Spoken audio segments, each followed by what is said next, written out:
എൻ്റെ സുഹൃത്തുക്കളെ, അങ്ങനെ എമ്പുരാൻ അങ്ങ് കണ്ടു. എമ്പുരാൻ ഒരു തമ്പുരാനായിരിക്കും എന്ന് വിചാരിച്ചാൽ പോയത്. പക്ഷേ എമ്പുരാൻ വെറും ഊമ്പുരാനാണെന്ന് ഇന്നലെ കണ്ടപ്പോൾ മനസ്സിലായി. ഒരുപാട് ബഹളങ്ങൾ മാത്രം ഉള്ള പള്ളിയിലച്ഛൻ്റെ സമാനമായി സംസാരിക്കുന്ന ഒരു നായക കഥാപാത്രം. ലൂസിഫറുമായി തട്ടിച്ച് നോക്കുമ്പോൾ 7 അയലത്ത് വരാത്ത ഒരു പടം. കുടുംബസമേതമായതുകൊണ്ട് 1000 രൂപ അങ്ങ് പോയി. കുറേ സമയവും ഓട്ടോ ചാർജും അങ്ങനെ എല്ലാം കൂടി ഒരു 2000 സ്വാഹ. മാർക്കോ പോലെ മറ്റൊരു പൊട്ടപ്പടം എന്ന് മാത്രമേ ഇതിനെപ്പറ്റി പറയാനുള്ളൂ. എന്നാൽ അതിനെ വിവാദമാക്കുകയും കൊഴുപ്പിച്ച് കാണിക്കുകയും എതിർക്കാനും അനുകൂലിക്കാനും കുറേ ആളുകളെ, രാഷ്ട്രീയക്കാരെയൊക്കെ കൂട്ടുപിടിക്കുക വഴി അവർ നല്ലൊരു വിജയതന്ത്രമാണ്. അതായത് ഒരു 10 കോടി പോലും കളക്ഷൻ ഉണ്ടാവാത്ത ഒരു പടത്തെ 100 കോടിയിലോ 200 കോടിയിലോ ഒക്കെ എത്തിക്കാനുള്ള ഒരു തന്ത്രം ആണ് ഇവിടെ നടന്നത്. അതിൻ്റെ ഭാഗമായിട്ട് നമ്മളൊക്കെ ഇങ്ങനെ സംസാരിക്കുമ്പോൾ ലജ്ജ തോന്നുന്നു മലയാളികളെക്കുറിച്ച്, എന്നെക്കുറിച്ചും. ഇത് കാണണമെന്ന് എനിക്കും തോന്നിയല്ലോ. അതുകൊണ്ട് ഞാനും അതിൻ്റെ ഒരു ഭാഗമായി വന്നു. അതിലൊരു ദുഃഖം, വല്ലാത്തൊരു ദുഃഖം. ആ ഒരു വിഡ്ഢിദിനം ശരിക്കും വിഡ്ഢിദിനം തന്നെയായി.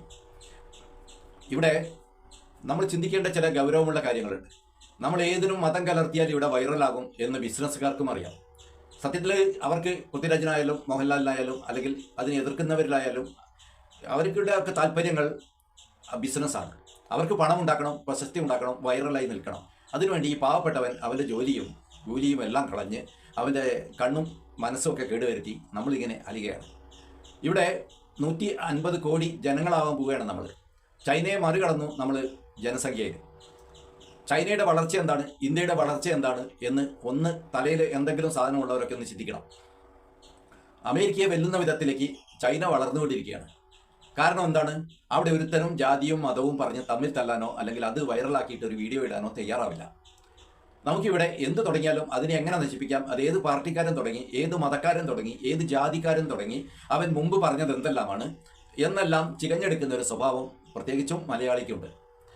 അനുകൂലിച്ചുള്ള അഭിപ്രായങ്ങളും എതിർത്തുള്ള അഭിപ്രായങ്ങളും ഇവിടെ ഈ ഊമ്പുരാൻ്റെ കാര്യത്തിൽ വന്നത് അവർ ബിസിനസ്സുകാർ, അതായത് ഈ പടം ഇറക്കിയിട്ടുള്ള ആളുകൾ കാണേണ്ടവരെല്ലാം നേരത്തെ കണ്ടു. നിങ്ങൾ ഇങ്ങനെ പറയണം, ഞങ്ങൾ അങ്ങനെ പറയും, മറ്റവൻ ഇങ്ങനെ പറയും, അതൊന്ന് കൊഴുപ്പിച്ചു തരണം എന്ന് പറഞ്ഞു. വീണ്ടും ഒരിക്കൽ കൂടി ആടുതേക്ക് മാഞ്ചിയം നമ്മൾ മലയാളികൾ പൊട്ടന്മാരായി എന്ന് മാത്രമാണ്. യാതൊരു നിലവാരവുമില്ലാത്ത ഒരു പടം. എവിടെയൊക്കെയോ രാജ്യങ്ങളിൽ പോയി ഷൂട്ട് ചെയ്തു എന്നാണ് പറയുന്നത്. കണ്ടാൽ മനസ്സിലാകും ഇന്ത്യയിൽ തന്നെ ചില ലൊക്കേഷൻ ഇട്ടിട്ടാണ് ഇവർ ഇതെല്ലാം ഒപ്പിച്ചു കൂട്ടിയത്. കുറേ വലിയ ശബ്ദഘോഷങ്ങൾ ഉണ്ടെന്നല്ലാതെ യാതൊരു നിലവാരവുമില്ലാതെ ഏറ്റവും മോശമായ എഡിറ്റിങ്ങുള്ള, ഏറ്റവും ഇന്ന് അടുത്ത കാലത്ത് കണ്ടതിൽ വെച്ച് ഏറ്റവും അവിടുന്ന് ഇറങ്ങിയപ്പോൾ തന്നെ അത് മനസ്സിന്ന് പോയി എന്ന് പറയുമ്പോൾ ആ പടത്തിൻ്റെ നിലവാരം എന്തായിരിക്കും എന്ന് നിങ്ങളൊന്ന് ഊഹിക്കുക. അതോടൊപ്പം ഇന്ത്യയുടെയും ചൈനയുടെയും വളർച്ച ഒന്ന് കമ്പയർ ചെയ്യാം. അവിടെ മതം പറയാത്തത് കൊണ്ട്, ജാതി പറയാത്തത് കൊണ്ട്, ജനങ്ങൾക്ക് വളരാനുള്ള, അവർക്ക് ജീവിക്കാനും പണം ഉണ്ടാക്കാനുമുള്ള ട്രെയിനിങ് സ്കൂൾ തലം മുതൽ കൊടുക്കുന്നത് കൊണ്ട്, അധ്വാനത്തിൻ്റെ മഹത്വം പാഠപുസ്തകങ്ങളിൽ പഠിപ്പിക്കുന്നത് കൊണ്ട് അവർ ഒരു രാജ്യത്തെ എങ്ങനെ മുന്നോട്ട് നയിക്കണമെന്ന് ഓരോ പിറന്നു വീഴുന്ന വ്യക്തിയും അതാണ് ആദ്യം പഠിക്കുന്നത്. നമ്മൾ എന്നാണ് ആ ഒരു തലത്തിലേക്ക് വളരുക, നീങ്ങുക എന്നുള്ളത് നമുക്കൊരു നല്ല രാഷ്ട്രീയ നേതാവ് ഇല്ലാതെ പോയതിൻ്റെ ഫലമാണ് എന്ന് മാത്രമാണ് പറയാനുള്ളത്. ഇവിടെ വിവാദങ്ങൾ കുത്തിപ്പൊക്കുന്നതിന് പകരം ബിസിനസ്സിനുള്ള സാധ്യതകൾ, അതുപോലെ കൃഷിക്കുള്ള സാധ്യതകൾ, അധ്വാനത്തിനുള്ള സാധ്യതകൾ, വരുമാനത്തിനുള്ള സാധ്യതകൾ, സമാധാനത്തിനുള്ള സാധ്യതകൾ, ഇതിൻ്റെ പേരിൽ ഒരു മത്സരം നടത്തിയിരുന്നെങ്കിൽ ഭാരതം എന്നെ അമേരിക്കയേക്കാൾ പുരോഗതിയുള്ള ഒരു രാജ്യമായി മാറിയേനെ. അമേരിക്കയും ചൈനയും തമ്മിൽ ടെക്നോളജി യുദ്ധം നടക്കുന്നുണ്ട്. എന്നാൽ അവരെക്കാൾ ഒട്ടേറെ വിവരമുള്ള ആളുകൾ നമ്മുടെ നാട്ടിലുണ്ട്. ഏറ്റവും കൂടുതൽ ബുദ്ധിയുള്ള ആളുകൾ മലയാളത്തിൽ തന്നെ, കേരളത്തിൽ തന്നെയുണ്ട്. ആ ഒരു ഒറ്റ കാരണം കൊണ്ട് തന്നെ ഇവിടെയും കമ്മ്യൂണിസ്റ്റ് ഭരണമാണല്ലോ. 10 വർഷം കൊണ്ട് അവരെന്താണ് ചെയ്തതെന്ന് ചിന്തിക്കാം. എന്നിട്ട് അദ്ദേഹം പോയിട്ട് സിനിമ കണ്ടിട്ട് അതിനെക്കുറിച്ചുള്ള വലിയ അഭിപ്രായങ്ങൾ പറയുകയാണ്. ഈ നാടിന് അദ്ദേഹം ചെയ്തു വെച്ചിട്ടുള്ള കാര്യങ്ങൾ, പ്രതിപക്ഷം ചെയ്തിട്ടുള്ള കാര്യങ്ങൾ, എവിടെയില്ലാത്തവർ ചെയ്തു വെച്ചിട്ടുള്ള കാര്യങ്ങൾ, ഇതൊക്കെ ഒന്ന് വിശകലനം ചെയ്യാൻ നമ്മൾ സാധാരണ ജനങ്ങൾ തയ്യാറായി കഴിഞ്ഞാൽ ഇനിയെങ്കിലും നമുക്ക് രക്ഷപ്പെടാം. അല്ലാതെ ഇത്തരം വിവാദങ്ങൾ ഉയർത്തിവിടുന്ന, ഏറ്റുപിടിക്കുന്ന TV ചാനലുകളെയും പത്രങ്ങളെയും ആദ്യം ബഹിഷ്കരിക്കണം എന്നുള്ളതാണ് ഇതിൽ ആദ്യം ചെയ്യാനുള്ളത്. നമ്മളെ വഴി തെറ്റിക്കുകയാണ് ഇവന്മാരെല്ലാം കൂടി എന്നാൽ നമ്മളൊന്ന് മനസ്സിലാക്കുക. ഇത് മനസ്സിലാക്കിയാൽ യഥാർത്ഥത്തിൽ ഈ ഊമ്പുരാനിൽ അത്ര വലിയ വർഗീയ കാര്യങ്ങളൊന്നുമില്ല. ഒരു ഭാഗം പറഞ്ഞു, മറ്റേ ഭാഗം പറഞ്ഞില്ല. അത് നിർമ്മാതാക്കളുടെ അജണ്ടയാണ്. അത് അവരുടെ ഒരു ബിസിനസ് തന്ത്രവും കൂടിയാണ്. അങ്ങനെ 2 ഭാഗവും പറഞ്ഞിരുന്നെങ്കിൽ ഇത് വിവാദമാവാതെ അതിനുള്ള സ്കോപ്പ് ഇല്ലാതെ പോകുമായിരുന്നു. അതുകൊണ്ട് മനഃപൂർവ്വം ഒരു ഭാഗം പറഞ്ഞില്ല.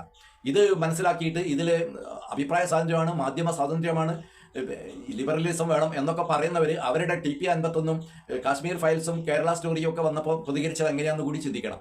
അപ്പോൾ സംയമനം ഒരു ഭാഗത്ത് മാത്രം പോരാ, എല്ലാ ഭാഗത്തും വേണം എന്നുകൂടി. പക്ഷേ ഈ കാര്യത്തിൽ അല്ല സമീപനം വേണ്ടത്.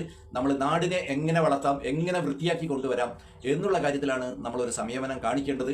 ആ രീതിയിലേക്ക് നിങ്ങളുടെ രാഷ്ട്രീയ പാർട്ടികളും നിങ്ങളുടെ മതസംഘടനകളും ഒക്കെ ഒന്ന് ചിന്തിക്കട്ടെ. നമുക്ക് ഒരുമിച്ച് നിന്നാൽ ഈ നാട് സ്വർഗ്ഗസുന്ദരമായി മാറും. അങ്ങനെ മാറിയാൽ അതിൻ്റെ ഗുണം നമ്മുടെ മക്കൾക്കായിരിക്കും കിട്ടുന്നത്, അടുത്ത തലമുറകൾക്കായിരിക്കും കിട്ടുന്നത്. മതവും ജാതിയും ഒക്കെ അപ്പോൾ ഏതാനും വർഷങ്ങൾ കൊണ്ട് എല്ലാ മതങ്ങളും പൊളിഞ്ഞെടുക്കും എന്നുള്ളത് ആരും പറയേണ്ടതില്ലാത്ത, വിവരിക്കേണ്ടതില്ലാത്ത ഒരു സത്യമാണ്. കാരണം ചിന്തിക്കുന്ന ആളുകളുടെ എണ്ണം കൂടി വരികയാണ്. അപ്പോൾ ഈ വസ്തുത മനസ്സിലാക്കിക്കൊണ്ട് നമുക്ക് നാടിനു വേണ്ടി ഒരു കൂട്ടായ്മ ആഗ്രഹിക്കുന്നവരുണ്ടെങ്കിൽ ഇതിൻ്റെ ഡിസ്ക്രിപ്ഷനിൽ എൻ്റെ ഫോൺ നമ്പറുണ്ട്, ദയവായിട്ടൊന്ന് വിളിക്കുക. നമുക്ക് അല്പം പരസ്പരം ഉരളും ബദ്ദളും സങ്കടവും പറഞ്ഞിട്ട് അല്പം ആശ്വസിക്കാം എന്ന് മാത്രം പറയുന്നു. നമസ്തേ.